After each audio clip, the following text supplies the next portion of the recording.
Hello friends, welcome to మెగ్నా tutorial YouTube channel. SSC GD and ఎంటీఎస్కి సంబంధించి most important GK bits అయితే ఈ వీడియోలో నేను ఎక్స్ప్లెయిన్ చేయబోతున్నాను. ఏ క్వశ్చన్ ఏ ఇయర్ ఎగ్జామ్లో వచ్చిందన్నది కూడా నేను క్లియర్గా మెన్షన్ చేసి క్లియర్గా అయితే ఎక్స్ప్లెయిన్ చేశాను విత్ ఫుల్ డీటెయిల్స్తో. సో ఎవరైతే ప్రిపేర్ అవుతున్నారో అభ్యర్థులు వాళ్ళందరికీ చాలా ఉపయోగపడే వీడియోని చివరి వరకు చూడండి. ప్రతి బిట్ రిపీటెడ్ అయినటువంటి బిట్స్ అయితే ఎక్స్ప్లెయిన్ చేశాను. సో ఎవరైతే చూస్తున్నారో ప్లీజ్ ఒక్క చిన్న లైక్ చేసి ఛానల్ కొత్తగా చూస్తున్న వాళ్ళు సబ్స్క్రైబ్ చేయండి. Who wrote the national anthem of India? భారత జాతీయ గీతాన్ని ఎవరు రచించారు? సో ఈ క్వశ్చన్ని ఎస్ఎస్జిడి 2019లో, ఎంటీఎస్లో 2021లో అయితే అడిగారు. సో నేను ఇక్కడ క్లియర్గా ఏ క్వశ్చన్ని ఏ ఇయర్లో అడిగారు అన్నది కూడా మెన్షన్ చేస్తున్నాను. సో మీ అందరికీ క్లారిటీ రావడం కోసం అయితే ఈ క్వశ్చన్స్ అనేవి మోస్ట్ రిపీటెడ్. అండ్ ఇప్పుడు రాసే ఎగ్జామ్లో కూడా ఎస్ఎస్జిడి అండ్ ఎంటీఎస్కి అయితే ఎగ్జామ్స్ డేట్ వచ్చినాయి కదా, ఇప్పుడు రాసే ఎగ్జామ్లో కూడా ఈ జీఏకి సంబంధించి ఈ క్వశ్చన్స్ రావడానికి అయితే పాసిబిలిటీ ఉన్నటువంటి క్వశ్చన్స్. సో సీరియస్గా ఎవరైతే ఆస్పిరెంట్స్ ప్రిపేర్ అవుతున్నారో ఆర్ ఎవరైతే లాస్ట్ మినిట్స్ పాస్ అవ్వడానికి అట్లీస్ట్ ఈ క్వశ్చన్స్ చూసుకున్నా కానీ అయితే మీకు సరిపోద్దండి. ఈ జిఏకి సంబంధించి 30% పాస్ మార్క్ అయితే ఈ క్వశ్చన్స్ చూస్తే సరిపోద్ది మీకు. సో ఈ ప్రీవియస్ ఇయర్స్లో బాగా రిపీటెడ్ అయినటువంటి క్వశ్చన్స్ చివరి వరకు అయితే చూడడానికి ప్రయత్నించండి. సో ఆన్సర్ వచ్చేసి ఇక్కడ రవీంద్రనాథ్ ఠాగూర్ గారు. ఈ రవీంద్రనాథ్ ఠాగూర్ గారు ఈ జాతీయ గీతాన్ని 1911 సంవత్సరంలో, సో ఇయర్ కూడా గుర్తుపెట్టుకోండి, మేబీ ఇయర్ రావడానికైనా ఛాన్స్ ఉంది. ఒక సేమ్ క్వశ్చన్ని చాలా రకాలుగా అయితే అడగడానికి పాసిబిలిటీ ఉంది. సో అన్ని విధాలుగా తెలుసుకోవడం అనేది అయితే మంచిది. సో 1911లో అయితే ఈ జాతీయ గీతాన్ని రవీంద్రనాథ్ ఠాగూర్ గారు రచించారు. What is the capital of Arunachal Pradesh? Arunachal Pradesh రాజధాని ఏది? ఇక్కడ సో ఏ ఇయర్లో అడిగారు అనేది నేను ఎలాగో ఇక్కడ మెన్షన్ చేస్తాను కాబట్టి ప్రతి క్వశ్చన్కి నేను చెప్పను. అండ్ ఆప్షన్స్ కూడా అయితే ఎక్స్ప్లెయిన్ చేయను. ఆప్షన్స్ ఇక్కడ ఉంటే డైరెక్ట్గా క్వశ్చన్ చదివి ఆన్సర్ అనేది నేను చెప్తాను అండ్ ఆన్సర్ని అయితే ఎక్స్ప్లెయిన్ చేస్తాను. సో క్వశ్చన్ వచ్చేసి ఈటానగర్. అరుణాచల్ ప్రదేశ్ రాజధాని అయితే Itanagar. Who is called the father of Indian constitution? భారత రాజ్యాంగ తండ్రి ఎవరు? So answer doctor B R Ambedkar గారు. ఈయన ఆ టైంలో చైర్మన్గా, డ్రాఫ్టింగ్ కమిటీకి చైర్మన్గా కూడా అయితే వ్యవహరించారు. He was the chairman of the drafting committee. ముసాయిదా కమిటీకి చైర్మన్గా అయితే వ్యవహరించారు. Which river is known as the Ganga of south? దక్షిణ భారత గంగా అని ఏ నదిని పిలుస్తారు? Answer option B Godavari. Godavari is the longest river in south India and second longest river in India. So second longest river in India, first longest river in south India. So difference క్లియర్గా అయితే అర్థం చేసుకోండి. Where is head quarters of WHO located? WHO ప్రధాన కార్యాలయం ఎక్కడ ఉంది? అసలు first WHO అంటే వరల్డ్స్ హెల్త్ ఆర్గనైజేషన్. సో ఇది ఎక్కడ ఉందంటే జెనీవా అనే నగరంలో ఉంది. ఈ జెనీవా అనేది స్విట్జర్లాండ్ దేశానికి సంబంధించినటువంటి ఒక నగరం. అంటే ఇప్పుడు ఏ దేశంలో ఉన్నట్టు స్విట్జర్లాండ్ అనే దేశంలో అయితే ఉంది Geneva Switzerland. Which gas is most abundant in earth atmosphere? భూమి వాయుమండలంలో ఎక్కువగా ఉండే వాయువు ఏది? సో ద కరెక్ట్ ఆన్సర్ వచ్చేసి నైట్రోజన్. ఆప్షన్ బి నైట్రోజన్ భూమి వాయుమండలంలో ఎంత పర్సెంట్ అంటే 78%, 78% అనేది అంతా ఈ నైట్రోజన్ వాయువుతో అయితే నిండి ఉంటుంది. గుర్తుపెట్టుకోండి 78%. ఈ పర్సెంటేజ్ కూడా మేబీ క్వశ్చన్ అడగొచ్చు ఎంత పర్సెంటేజ్ ఉందంటే.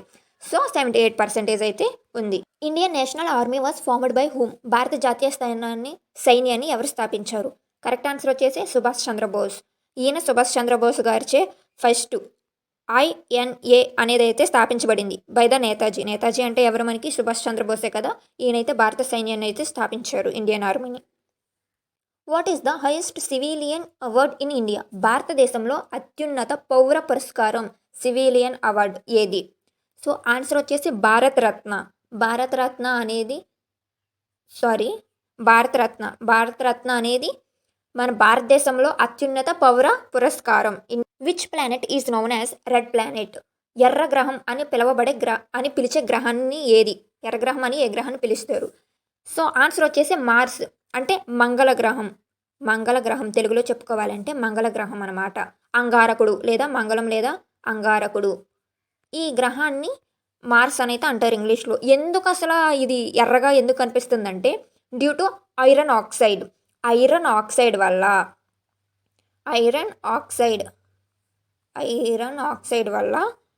ఇది మనకి ఎర్రగా అయితే కనిపిస్తుంది. ద టెలిఫోన్ని ఎవరు కనుగొన్నారు?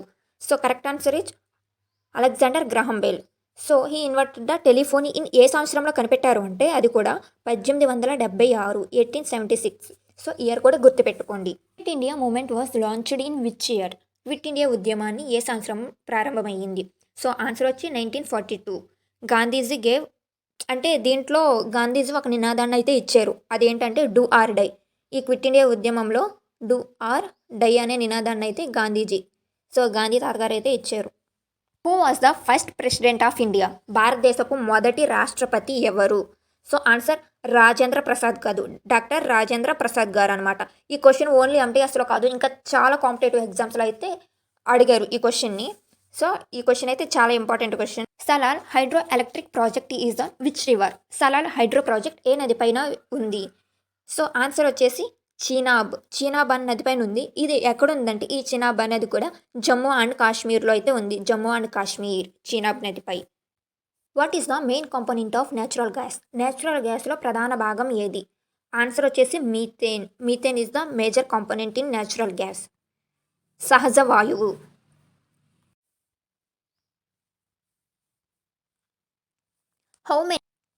How many fundamental rights are there in India? భారతదేశంలో ప్రాథమిక హక్కులు ఎన్ని? సో ఆన్సర్ వచ్చేసి 6. రీసెంట్గా రైట్ టు ప్రాపర్టీ అనే దాన్ని అయితే రిమూవ్ చేస్తారు. రైట్ టు ప్రాపర్టీ అనే దాన్ని రిమూవ్ చేస్తారు. సో ఇప్పుడు ఎన్ని ఉన్నాయి? 6 అనేవి అయితే ఉన్నాయి fundamental rights. In which year did India become the republic? భారతదేశం రిపబ్లిక్గా మారిన సంవత్సరం ఏది? So answer 1950. Constitution came in to the force on Jan 26, 1950. Largest gland in human body? మానవ శరీరంలో అతిపెద్ద గ్రంథి ఏది? ఆన్సర్ వచ్చేసి liver. Liver is the largest internal organ.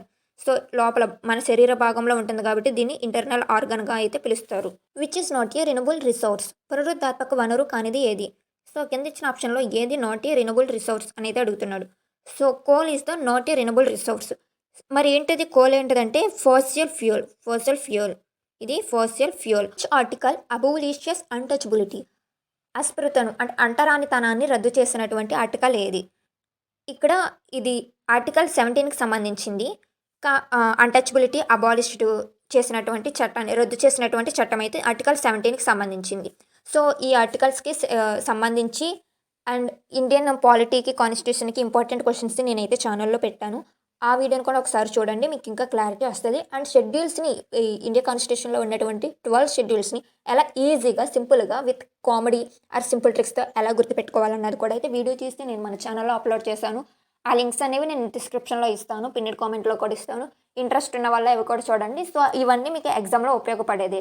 ఇది ఏదో ఈ ఎంటర్టైన్మెంట్ కోసం చేసేవైతే కాదు, ఇది ఎవరికొకటి ఉపయోగపడిద్ది అన్న ఉద్దేశంతో చేస్తున్నటువంటి ఎడ్యుకేషనల్ పర్పస్ వీడియో. సో మీకు నిజంగా యూజ్ అవుతుందని నేను భావిస్తున్నా. చాలా సింపుల్గా అయితే ఎక్స్ప్లెయిన్ చేశాను. ఇంట్రెస్ట్ ఉన్న వాళ్ళు ఆ వీడియోస్ని కూడా ఒకసారి చూడండి. Who is known as the iron man of India? భారత ఐరన్ మ్యాన్ అని ఎవరిని పిలుస్తారు అంటే ఆన్సర్ వచ్చేసి సర్దార్ వల్లభాయ్ పటేల్ గారు. ఇక్కడ వల్లభాయ్ అని టైప్ చేయడం మర్చిపోయాను. సో సర్దార్ వల్లభాయ్ పటేల్ గారు ఆన్సర్ వచ్చేసి. Which is the longest river in India? భారతదేశంలో అతి పొడవైన నది ఏది? ఆన్సర్ గంగా. ఇందట దక్షిణ గంగా గోదావరి గురించి మాట్లాడు. ఇప్పుడు భారతదేశంలో పొడవైన నది ఏంటంటే Ganga. Ganga is the longest flowing river in India. Point of water is? నీరు గడ్డకట్టే ఉష్ణోగ్రత ఎంత? So answer 0 degree centigrade 0 degree Celsius దగ్గర అయితే నీరు అనేది అయితే గడ్డకడుతుంది, ఫ్రీజ్ అవుతుంది. డిస్కవర్డ్ పెన్సిలిన్ను ఎవరు కనుగొన్నారు? Alexander Fleming. ఆన్సర్ వచ్చేసి ఈయన పెన్సిలిన్ అయితే కనుగొన్నారు. ఏ ఇయర్లో అంటే 1928వ సంవత్సరంలో ఈ పెన్సిలిన్ అనేది అయితే మెడిసిన్ అయితే కనుగొన్నారనమాట. Which state has the highest population in India? భారతదేశంలో అత్యధిక జనాభా ఉన్న రాష్ట్రం ఏది? ఆన్సర్ వచ్చేసి ఉత్తరప్రదేశ్. ఇది 2011లో జరిగినటువంటి జనాభా లెక్కల ఆధారంగా ఈ ఆన్సర్ అయితే ఉత్తరప్రదేశ్ అనమాట. హైయెస్ట్ పాపులేషన్ ఉన్నటువంటి స్టేట్ మన ఇండియాలో. Which is the largest desert in India? భారతదేశంలో అతిపెద్ద ఎడారి ఏది? సో థార్ ఎడారి. ఇది ఎక్కడుంది? రాజస్థాన్లో ఉన్నటువంటి ఎడారి అనమాట. రాజస్థాన్లో ఉన్న ఎడారి. Tides are caused due to? సముద్ర అలలు ఎందుకు వస్తాయి? సో సముద్రం అలలు రావడానికి గల కారణం ఏంటంటే మూన్ గ్రావిటీ. మనం మాట్లాడుకుంటాం కదా అమావాస్య, పౌర్ణమి అని. ఈ సమయాల్లో ఏంటంటే మూన్కి ఉన్నటువంటి గ్రావిటీ పూల్ వల్ల సముద్రంలో ఉన్న ఈ భూమి మీద ఈ విశ్వంలో ఉన్న ప్రతి దానికి ఏదో ఒకటి ఒక శక్తి ఉందని అయితే మనం నమ్ముతాం. దాని వల్లనే భూమి అనేది తన చుట్టూ తాను తిరుగుతుంది గ్రావిటేషన్ ఫోర్స్ వల్ల. గ్రావిటేషన్ ఫోర్స్ వల్ల మనం భూమి మీద ఎగరకుండా గాల్లోకి ఎగరకుండా నిలబడగలుగుతున్నాం. ఆ విధంగానే సముద్రంలో ఉన్నటువంటి నీటి ఉపరితలం అనేది భూమి ఇలా రౌండ్ షేప్లో భూమి ఉండడం వల్ల ఏంటంటే దాని చుట్టూ దాన్ని తిరుగుతున్న క్రమంలో ఇదేంటి మూన్ అనేది భూమికి ఈ నేచురల్ శాటిలైట్ కదా మూను. సన్న మూను నేచురల్ శాటిలైట్స్ మన భూమికి. ఈ క్రమంలో భూమి ఇలా దగ్గరగా వచ్చినప్పుడు దానివల్ల ఏంటంటే ఈ అలలు అనేది ఎక్కువగా ఎగిసి పడతాయి అమావాస్య పున్నమి నాడు ఈ సమయంలో. అందుకనే ఆ టైంలో ఎక్కువగా బీచెస్ దగ్గరికి వెళ్ళొద్దు అని పెద్దవాళ్ళు కూడా హెచ్చరిస్తూ ఉంటారు. సో అది రీజన్ గ్రావిటేషనల్ పుల్. సో చెప్పుకోవాలంటే దానికి కారణం gravitational pull. Nobel prize is given in how many fields? Nobel బహుమతులు ఎన్ని రంగాల్లో ఇవ్వబడతాయి? ఆన్సర్ వచ్చేసి ఆప్షన్ బి 6 రంగాలకు సంబంధించి 6 ఫీల్డ్స్కి సంబంధించి అయితే ఇస్తారు. జపానీస్. సో ఈ క్వశ్చన్స్ కూడా అడుగుతారు. ఇక్కడ ఓన్లీ జపాన్ అనే కాదు, చైనా, వేరే దేశం ఫిలిపియన్స్ ఏంటి, ఇథియోపియాకి ఏంటి, సో యూఎస్కి ఏంటి, ఇలాంటివి కూడా అడగొచ్చు. సో ఎంటీఎస్లో అడిగారు ఈ క్వశ్చన్, జపాన్ దేశ కరెన్సీ ఏంటి అనేది. సో ఎన్. ఆన్సర్ వచ్చేసి ఎన్. అంటే మన భారతదేశానికి రూపీస్ ఎలాగో అలా జపాన్కి వచ్చేసి ఎన్స్ అనమాట. వాళ్ళు డబ్బుల్ని ఎన్స్లో అయితే కొలుస్తారు. Freedom of speech is given under which article? మాటల స్వేచ్ఛ ఏ ఆర్టికల్లో ఉంది? ఆన్సర్ వచ్చేసి 19. Option C 19. అది కూడా 19(1)(a)లో అయితే ఉంది. గుర్తుపెట్టుకోండి 19(1)(a). First women president of India. భారతదేశపు మొదటి మహిళా రాష్ట్రపతి ఎవరు? ఆన్సర్ వచ్చేసి ప్రతిభా పాటిల్ గారు. రాష్ట్రపతి ప్రెసిడెంట్ అడుగుతున్నాం. సో ప్రతిభా పాటిల్ గారు. ఇందిరాగాంధీ ఎవరు? Prime minister. మొదటి ప్రైమ్ మినిస్టర్ ఇందిరాగాంధీ గారు. సో గుర్తుపెట్టుకోండి. అది కూడా ఈవిడ ఏ ఇయర్ నుండి ఏ ఇయర్ వరకు చేస్తారంటే ప్రతిభా పాటిల్ గారు 2007 నుండి 2012 వరకు 2007 నుండి 2012 వరకు అయితే ఈవిడ రాష్ట్రపతిగా అయితే పనిచేశారు భారతదేశానికి. Indian ocean is surrounded by how many countries? భారత సముద్రం అంటే హిందూ మహాసముద్రం ఎన్ని ఖండాలతో చుట్టబడి ఉంది? ఇండియన్ ఓషన్ అంటే భారత సముద్రం అంటే హిందూ మహాసముద్రం ఎన్ని ఖండాలలో చుట్టబడి ఉంది? ఆన్సర్ వచ్చేసి 3 ఖండాలు. ఏ ఖండాలు? ఆసియా. మనం ఎలాగో ఉండేది ఆసియా ఖండంలో, అది పక్కా ఉంటుంది. ఇంకోటి Africa and Australia. African Australia 3 ఖండాలు. Asia, Africa, Australia. Smallest bone in human body is? మానవ శరీరంలో అతి చిన్న ఎముక ఏది? సో ఆన్సర్ వచ్చేసి స్టెప్స్. ఇది ఎక్కడ ఉంటుందంటే చెవిలో ఉంటుంది. చెవిలో ఉన్నటువంటి అతి చిన్న ఎముక అంటే చెవి అంటే ఇయర్లో ఉంటుంది అనమాట steps. Red fort is located in which country? ఎర్రకోట ఏ నగరంలో ఉంది? ఈ క్వశ్చన్ అనేది చాలా ఇంపార్టెంట్. ఓన్లీ జీడీలోనే కాదు, ఇంకా వేరే క్వశ్చన్స్ వేరే ఎగ్జామ్లో కూడా అయితే అడిగాడు. సో ఏ నగరంలో ఉంది? ఢిల్లీ. ఈ ఢిల్లీ నగరంలో ఉంది. సో ఢిల్లీ ఏంటి? మన దేశ రాజధాని. అంతేకాకుండా ఇది ఒక యూనియన్ కేంద్రపాలిత ప్రాంతం ఇది. సో దీన్ని ఎర్రకోటని ఎవరు నిర్మించారు? షాజహాన్ గారు అయితే నిర్మించారు. షాజహాన్ నిర్మించారు. సో గుర్తుపెట్టుకోండి ఎర్రకోట. Which planet has rings? రింగులు ఉన్న గ్రహం ఏది? సో రింగులు ఉన్న గ్రహం అంట. సో ఆన్సర్ ఏంటి? ఆన్సర్ వచ్చి Saturn is have vibing rings. So ఇది రింగులను అయితే కలిగి ఉంటుంది. ఈ లార్జెస్ట్ డెమోక్రసీ ఇన్ వరల్డ్? ప్రపంచంలో అతిపెద్ద ప్రజాస్వామ్యం ఏది? డెమోక్రసీ అంటే తెలుగులో వచ్చేసి ప్రజాస్వామ్యం. అసలు ఫస్ట్ ప్రజాస్వామ్యం అంటే ఏంటి? ప్రజల చేత ప్రజల కొరకు ప్రజలే ఎన్నుకోబడిన ప్రభుత్వాన్ని ప్రజాస్వామ్య ప్రభుత్వం అంటారు. మన భారతదేశం కూడా ప్రజాస్వామ్య ప్రభుత్వమే. By the people, of the people, for the people. So ఎక్కువ ప్రజాస్వామ్యం కలిగినటువంటి ప్రపంచంలో ఏ దేశం అని అడుగుతున్నాడు. సో అది మన భారతదేశమే. లార్జెస్ట్ ఎలక్షన్స్తో అయితే మన భారతదేశ పరిపాలన జరుగుతుంది అన్ని రాష్ట్రాల్లో కూడా. Kaziranga national park is in which state? Kaziranga జాతీయ ఉద్యానవనం ఏ రాష్ట్రంలో ఉంది? సో ఇది చాలా ఇంపార్టెంట్ క్వశ్చన్. ఓన్లీ ఎంటీఎస్లోనే కాదు, ఇంకా అదర్ కాంపిటేటివ్ ఎగ్జామ్లో కూడా ఈ క్వశ్చన్ అయితే రిపీట్ అయ్యింది. సో ఆన్సర్ వచ్చేసి అస్సాం రాష్ట్రంలో ఈ జాతీయ ఉద్యానవనం అయితే ఉంది. సో ఇది బాగా దేనికి ఫేమస్ అయ్యిందంటే ఖడ్గమృగాలు ఉంటాయి కదా, ఈ ఖడ్గమృగాల వల్ల ఈ జాతీయ ఉద్యానవనం అయితే చాలా ఫేమస్. ఈ కాంజిరంగా మన భారతదేశంలోనే one of the most famous national park. Which acid is present in stomach? కడుపులో ఉండే ఆమ్లం ఏది? సో ఆమ్లం అంటే యాసిడ్ తెలుగులో, క్షారం అంటే బేసెస్. యాసిడ్స్ అండ్ బేసెస్ అని ఒక లెసన్ ఉంటుంది కదా మనకి 9th క్లాస్లో 2nd చాప్టర్. సో దానికి సంబంధించినటువంటి ఒక క్వశ్చన్. కడుపులో ఉండేటువంటి ఆమ్లం ఏది? ఇది ఎన్ఎస్లో చదివి ఉంటాం మనం అందరం. హైడ్రోక్లోరిక్ యాసిడ్ అనేది అయితే ఉంటుంది. ఎందుకు ఈ హైడ్రోక్లోరిక్ కడుపులో ఉంటే మనకేం చేస్తుంది మేలు అంటే, మనం తిన్న ఫుడ్ అనేది డైజెస్ట్ అవ్వడానికి, అంటే మనం తీసుకున్న ఆహారం కడుపులో అరగడానికి, ముక్కలు ముక్కలుగా చేసి అరగడానికి ఈ యాసిడ్ అనేది మనకి సహాయపడుతుంది. రైల్వే ప్లాట్ఫామ్ ఇన్ ఇండియా, భారతదేశంలో పొడవైన రైల్వే ప్లాట్ఫామ్ ఏది అంటే ఆన్సర్ వచ్చేసి గోరఖ్పూర్. ఈ గోరఖ్పూర్ అనేది longest platform in India. Chemical symbol of gold, బంగారం రసాయనిక చిహ్నం ఏమిటి? సో ఏయు, ఆరాన్ని అంటే ఫుల్ ఫామ్ ఏయుకి ఆరం, దాన్ని ఏంటి గోల్డ్ కెమికల్ సింబల్ అనమాట ఇది. సో ఈ ఆరం అనేది లాటిన్ వర్డ్ అనమాట, లాటిన్ వర్డ్. సో ఈ ఏ వర్డ్ అని సంబంధించి కూడా ఒక ఎగ్జాంపుల్ అయితే అడిగారు ఈ క్వశ్చన్ని. విటమిన్ ప్రొడ్యూస్డ్ బై సన్లైట్, సూర్యకాంతిలో ఉత్పత్తి అయ్యే విటమిన్ ఏది? So vitamin D. సో ఈ క్వశ్చన్ మనకి చాలామందికి ఆన్సర్ అయితే తెలుస్తుంది, ఎందుకంటే మన చిన్నప్పటి నుండి టీవీ యాడ్స్లో విటమిన్ డి వస్తుందని తిప్పి సన్ఫ్లవర్ యాడ్ అయితే వేస్తారు కాబట్టి విటమిన్ డి. సో అందరికీ గుర్తుండిపోద్ది. ఈ విటమిన్ వల్ల ఏంటంటే సన్లైట్ డైరెక్ట్గా మన శరీరానికి తాకి, చర్మానికి తాగి శరీరమే దానంతటా అదే విటమిన్ డిని అయితే ప్రొడ్యూస్ చేసుకుంటుంది అనమాట.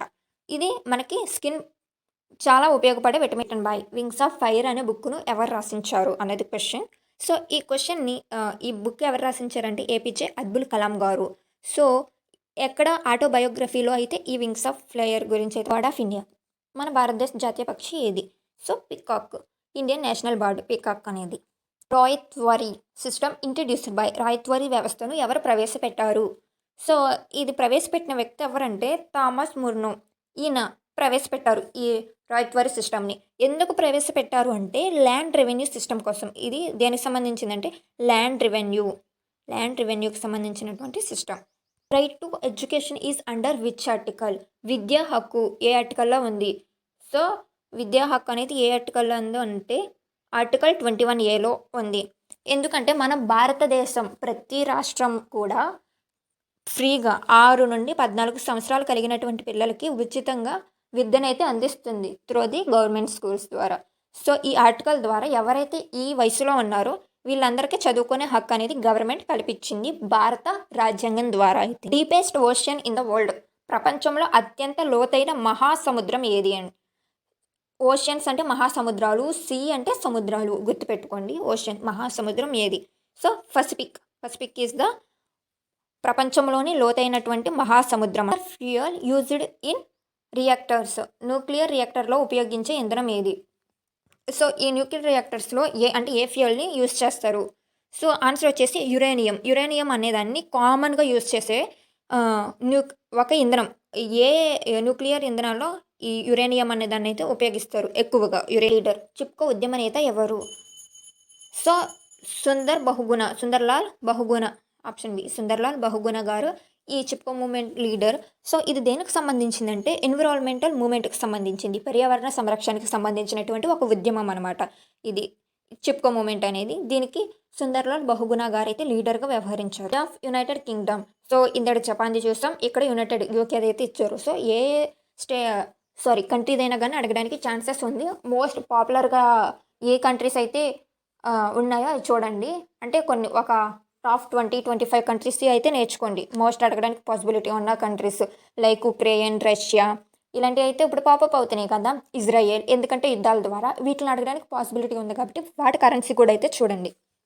సో దీనికి ఆన్సర్ వచ్చేసి ఏంటంటే పౌండ్స్లో అయితే యునైటెడ్ కింగ్డమ్స్ కరెన్సీని కొలుస్తారు. సో చివరగా లాస్ట్ది చీఫ్ జస్టిస్ ఆఫ్ ఇండియా 2025 నాటికి గాను భారతదేశ ప్రధాన న్యాయమూర్తి ఎవరు? సో ఆన్సర్ వచ్చేసి డివై చంద్రచూడ్ గారు. ఈయన 2022లో అయితే అపాయింట్ అయ్యారు చీఫ్ జస్టిస్ ఆఫ్ ఇండియాగా. సో ఇవి friends top 50 and most repeated SSC, GD and ఎంటీఎస్కి సంబంధించినటువంటి క్వశ్చన్స్. సో ఎవరైతే చూసారో ప్లీజ్ ఒక్క చిన్న లైక్ చేయండి. మీరు ఒక్క చిన్న లైక్ చేయడం ద్వారా నాకు ఇంకా ఎక్కువ వీడియోస్ చేయాలనిపిస్తుంది. అండ్ ఎవరైతే ఆస్పిరెంట్స్ ప్రిపేర్ అవుతున్నారో వాళ్ళకి కూడా రికమెండ్ అవుతుంది.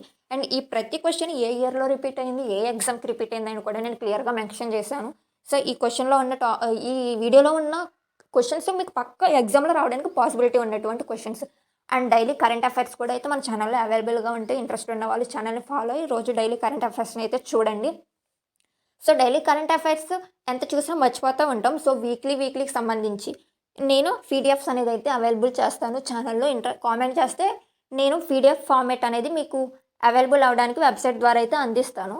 సో కామెంట్ చేయండి ఎవరికైనా పీడిఎఫ్స్ కావాలంటే. సో మరిన్ని అప్డేట్స్ కోసం మన మేఘ్నా ట్యూటోరియల్ ఛానల్ని ఫాలో అవ్వండి. Thanks for watching.